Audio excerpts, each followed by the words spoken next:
안녕하세요. 방금 저희가 교수님들 모시고 외상외과에 대한 얘기를 좀 들어봤습니다. 저는 상당히 배우는 점이 많았는데 이 영상에서 좀 해보고 싶은 얘기는 얼마 전에 제가 우리 닥터스쿨 채널에서 이 시국에 필수 의료 하고 있는 선생님들께 이런 영상을 얼마 전에 올렸어요. 근데 굉장히 반응이 안 좋았거든요. 봐주신 분들은 좀 계셨는데 저희 채널은 1000회가 넘어가면 굉장히 높은 거거든요. 근데 구독자 수를 넘어가는 조회수를 기록했음에도 불구하고 댓글 중에는 격려 감사하다라는 댓글도 있었지만 아직까지 이런 얘기하면 안 된다. 굉장히 제가 완곡하게 표현을 한 건데 이런 댓글이 조금 있었습니다. 그래서 어떻게 보면 필수 의료라고 하는 부분에 있어서 최전선에 지금 계신 분 세 분을 모셨는데 여기에 대한 교수님들의 생각이 어떠신지, 그러니까 과연 우리가 이런 일을 계속 해야 되는가? 이 말이 좀 웃기지만 당연히 누군가는 해야죠. 근데 우리가 과연 후배들한테 너 외상외과 해도 돼, 너 응급의학과 해도 돼, 너 신경외과 해도 돼, 이런 얘기를 아직도 할 수 있을까에 대한 저도 되게 생각이 많거든요. 그리고 이렇게 자조와 냉소에 빠져있는 선생님들을 어떻게 우리가 도와줄 수 있을까? 그리고 우리가 필수 의료를 설득을 한다고 이게 도와주는 게 맞나? 이런 생각도 많이 들고, 어려운 질문을 드려서 죄송합니다. 교수님들께서 또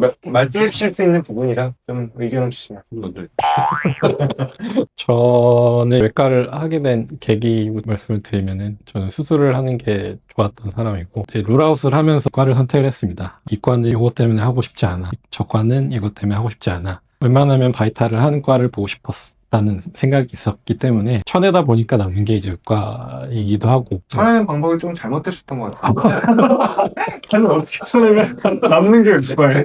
그렇게 되다 보니까 이제 외과를 선택했습니다. 선택은 이미 했기 때문에 후회해봐야 늦었다는 생각이 들고, 저는 만족을 하면서 하고는 있습니다. 제가 하고 싶었던 것과 일치하고, 다만 안타까운 거는 여러 가지 의료계 상황 때문에 이런 거를 하는 거에 있어서 무서움이 계속 생기게 되는 것 같습니다. 예, 소송의 문제도 있을 거고, 아까는 보수가 넉넉하다라고는 말씀을 드렸지만 다른 과들과 비교를 하다 보면은 아쉬움이 조금은 생기게 될 수밖에 없어서, 그런 부분들도 이런 진로를 선택하는 부분에 있어서 생각하지 않을 수 없는 부분이기 때문에 그런 것들도 좀 아쉬운 마음이 생기는데, 여러 가지 정책적인 부분에서의 문제도 있을 거고 의료 시스템의 문제도 있을 거고, 그래서 해도 되나요? 라고 질문이 저한테 만약에 온다라고 하면은 저는 사실 안 하는 게 맞지 않을까라는 말들을 보통 하게 되는데요. 그럼에도 불구하고 이제 마음 안쪽 깊은 곳에서는 그래도 할만하다, 보람도 있고 재미도 있고 배울 것도 많고 좋다, 그래서 해보면 좋겠다라는 마음 안에 숨겨둔 마음은 사실 많이 있습니다. 그래서 여러 가지 저도 고민이 많지만 지금 상황들을 고려했을 때는 쉽게 해라 라고 말하기에는 조금 어려움이 있는 건 사실입니다. 교수님의 말씀을 너무 이해할 것 같아요. 그러니까 얘기는 아니야 이렇게 얘기는 하는데 마음속에는 본질적인 우리의 의사를 하기로 선택했을 때 애초에 같이 정해지는 게 있잖아요. 제가 쌍꺼풀 하려고 의대 가려고 한 게 아니란 말이니까 그 말씀을 제가 너무 이해합니다. 정 교수님 혹시? 제가 외과 전공의를 했던 이유는 그냥 멋있는 게 하고 싶었어요. 저는 인정받고 싶은 욕구가 큰 사람이고, 다른 사람한테 내가 가치 있는 사람으로 비춰지는 거에서 삶의 의미를 좀 많이 찾는 사람이었던 것 같아요. 지금 돌이켜서 생각해보면 그냥 멋있는 걸 하고 싶었고, TV에서 보이는 죽어가는 사람을 살리고 하는 그런 것들을 나는 한번 저런 길 한번 가보고 싶다 해서 그때 외과랑 응급의학과를 고민을 했었어요. 그러다가 인턴 처음에 좀 앞쪽에 돌았는데 환자의 끝을 알기가 어렵더라고요. 환자를 좀 끌고 가는 게 저한테 좀 좋다고 생각해서 외과를 했고, 근데 그때도 외상에 대한 생각을 그냥 하고 있었어요. 멋있어 보여서 그냥 했어요. 근데 제가 이제 외과 칩을 했었는데, 칩하면서 이제 저희가 전공의 선생님 리크루트를 하잖아요. 그러면 대부분은 엄청나게 꼬시죠.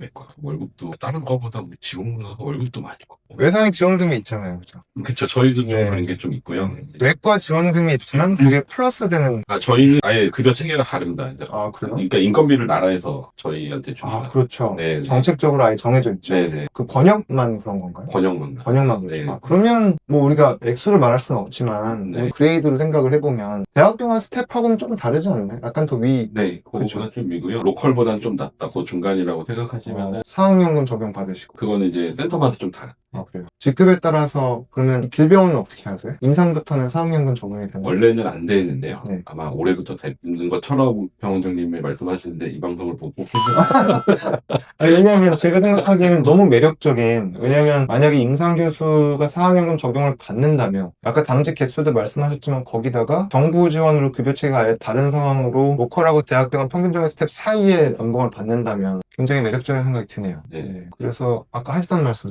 네. 그래서 제가 외과 10대 전공 선생님들 리크루트를 할 때 보통은 월급도 막 예전 같지 않아 막 그렇게 하는데, 사실 저는 그게 맞지 않다고 생각했었어요. 왜냐면 저희 입장에서는 누군가 n분의 1 한 명이 오는 거는 당연히 저희는 좋죠. 그렇지만 선생님 입장에서는 한 사람의 1분의 1의 인생이기 때문에 그냥 그렇게 막 꼬시는 게 맞나? 이런 생각이 들더라고요. 그래서 저는 그때부터 우리의 현실과 장단점을 확실하게 얘기를 해주고 그럼에도 불구하고 이 길을 선택해 준다면 너무 좋은 거고 아니면은 물론 조금 더 꼬셔보는 거지만 어쩔 수 없는 거라고 생각을 하거든요. 있는 그대로 보여주고 하는 애가 진짜 하는 애다. 네, 왜냐면 저희가 막 꼬셔서 선생님이 뭐 외과든 외상외과든 이 힘든 길을 했을 때 그 사람의 인생을 저희가 책임져 줄 수는 없잖아요. 그렇죠. 그래서 그런 생각을 가지고 있었고 그래서 그런 차원에서 말씀을 드리면 외상외과는 장단점이 되게 뚜렷한 것 같아요. 경제적인 부분을 물론 당연히 중요하게 생각하겠죠. 경제적인 부분을 로컬보다는 당연히 안 좋고 뭐 내가 이 외상외과를 해서 큰 부를 하기는 어려운 건 사실이고요. 참고로 저희는 다 현기차죠. 현기차가 좋죠. 아 좋죠. AS도 잘 되고 얼마나 네 맞습니다. 네. 네. 뭐 그냥 막 긁어도 별로 마음도 안 아프고. 아, 그럼 골골하고 있는 게 현기차인데. 저는 이제 그 얘기 많이 해요. 외과를 할 거냐 말 거냐 얘기를 많이 하고 다니는데 왜 포르쉐 타고 싶은 사람은 외과는 안 돼요. 네, 맞습니다. 뭐 아니 좋은 차 타려고 외과 하는 사람이 어디 있어요. 그렇잖아요. 그래서 경제적인 부분은 그렇다고 생각이 들고 근데 그냥 이 일을 했을 때 그래도 이 일을 통해서 경제적인 부를 얻는 거에 비해 의미를 찾을 수 있다는 게 저한테는 되게 중요하다고 생각을 하고요. 그리고 온오프가 정말 확실하거든요 저희는. 그래서 이런 삶의 패턴이 맞으시는 분들이 하신다면 저는 좋다고 생각하고 그래서 할 거냐 말 거냐를 했을 때 저는 그렇게 말씀드리기보다는 저의 이 외상외과의 장단점 현실을 말씀을 드렸는데 그럼에도 불구하고 이 길을 선택하신다면 그분을 위해서는 저희가 뭐든지 열심히 지원을 해서 그분이 이 길을 선택한 게 후회되지 않게끔 해주고 싶다라는 생각이 일단 들고요. 그리고 그런 분들이 여기서 이 길을 선택하는 게 점점 좋아져야 된다 생각해요. 저보다는 월급을 10만 원이라도 더 받았으면 좋겠고 그런 것들을 이제 이 길을 먼저 가는 사람들이 만들어 나가는데 관심 많이 가져야 되지 않나. 하나 여쭤보고 싶은 거는 제가 이제 학생들하고 조금 관점이 다른 것 중에 하나가 제가 느끼기에는 10년 전에 외과 의사보다는 저는 대우를 잘 받고 있다고 저는 생각하고 왜냐면 저는 페이닥인데 페이닥도 외과 의사가 적어요. 왜 교수님들 하실 때도 저 할 때도 그렇고 우리 외과는 좀 이따 좋아질 거다라는 말만 계속 했잖아요. 근데 지금 제가 느끼기엔 실제로 조금 좋아졌어요. 지금 친구들은 그걸 모르고 있는데 교수님들께서 보시기에 외상의 어떤 정책적 지원이 이런 기피 현상을 조금 반영을 해주나요? 실질적으로 느끼시는 어떤 조금 좋아진 게 있나요? 뭐 재정적인 보상일 수도 있고 인력 문제일 수도 있고 어떤 병원 차원에서의 대우일 수도 있고 이런 것들이 일을 하다 보면 안 좋은 시스템이고 내가 보상이 적고 그러면 계속 안 하고 싶고 그래도 느끼는 게 있잖아요. 전부 다 좋아지는지 아니면 뭐 똑같은 거 어떠세요? 제가 느끼기에는 좋아지는 거는 맞는 것 같아요. 적어도 외상 영역에 있어서. 왜냐면 그냥 뭐 단적으로 이거는 기사만 인터넷에 쳐보셔도 나오는데 외상 전담 전문의 인건비를 아까 국가에서 지원해준다 말씀드렸잖아요. 그게 계속 이제 오르고는 있어요. 물론 매년 오르는 건 아니고 국회랑 복지부는 협의를 해서 정규 규정적이지 않게 어떨 때 오르고 안 오르고 그렇게 되기는 하지만 그래도 오르고 있고 그리고 사실 나라의 지원은 굉장히 많이 투여돼요. 그거는 인건비뿐만 아니라 저희가 환자 볼 때 쓰는 뭐 초음파 기계 막 이런 것도 그런 지원금 통해서 저희가 지원을 받을 수 있는데 그런 업무 환경은 좋아지고 있는 방향으로 가는 거예요. 젊은 의사들, 학생들, 레지던트들, 인턴들의 입장에서 외상에 대한 어떤 이런 고민이 있다면 응급의학과도 그렇고 외상도 그렇고 일단 저는 왜 응급의학과를 하게 됐냐면 인턴 때 원래 다른 과 어플라이였다가 응급의학과 턴 돌던 중에 선배가 너 진짜 의사 만들어주겠다라는 말에 하게 됐거든요. 그래서 저는 이거 선택한 거에 대해서는 저 개인적으로는 후회를 하지 않고 흔히 말해 발달뽕이라는 건데 그렇죠. 네.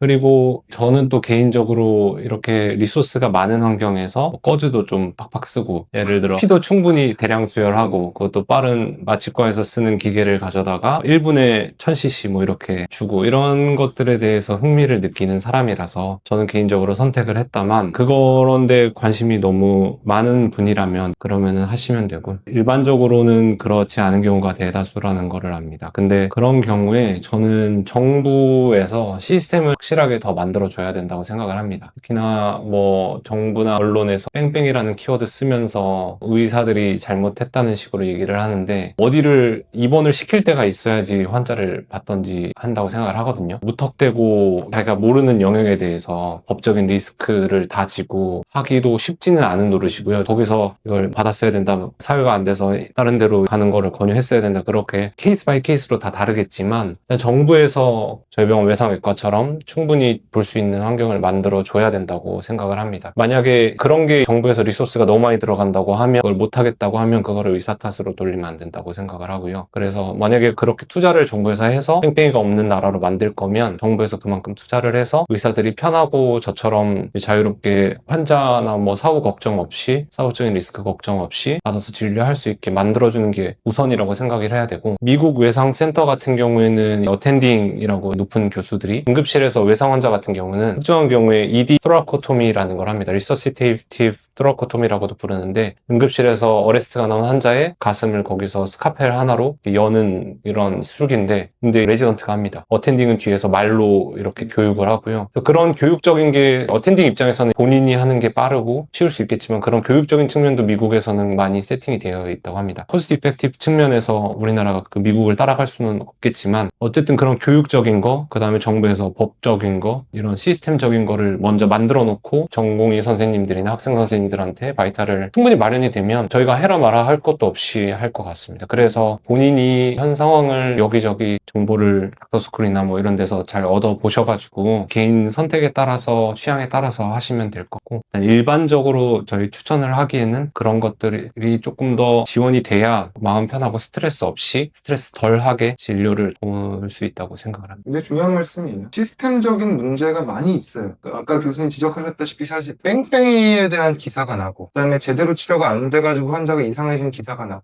이 두 가지가 배치되는 거거든요. 둘 다 없어야 맞는데 이게 안 되니까 이게 있는 거, 이게 있으니까 이게 안 되는 거잖아요. 그런 생각은 드는데, 저는 요새 들어서는 그런 생각이 들어요. 그 뭐냐면 10년 전에는 교수님들의 이런 말씀을 들으면 대부분 선생님들의 생각은 송구한 일을 하신다, 이게 대부분의 사람들이 생각을 했단 말이에요. 지금은 비난의 대상이 되는, 저는 그게 진짜 말이 안 된다고 느끼고, 이런 말씀을 해주시기 때문에 그래도 우리가 비난을 받든 뭘 하든 간에 이거에 관심이 있는 선생님한테 뭐 한두 분한테라도 이게 전달이 된다면 저는 그것도 의미가 있는 것 같아요. 교수님들께 너무 감사드리고, 진짜 제 가족이 다치면 뭐 봐주시는 게 교수님들이 봐주실 텐데, 교수님들 같은 분들이 계셔서 뭐 어떤 분들은 교수님들 같은 분들이 계시니까 안 좋다 이렇게 얘기할 수도 있겠지만, 저는 너무 감사합니다. 계셔주셔서 너무 감사하고, 그리고 사람 살리는 일 해주셔서 너무 감사합니다. 오늘 바쁘신 와중에 이렇게 시간 내주셔서 감사합니다. 감사합니다. 그래서 Doctor School, Doctor School,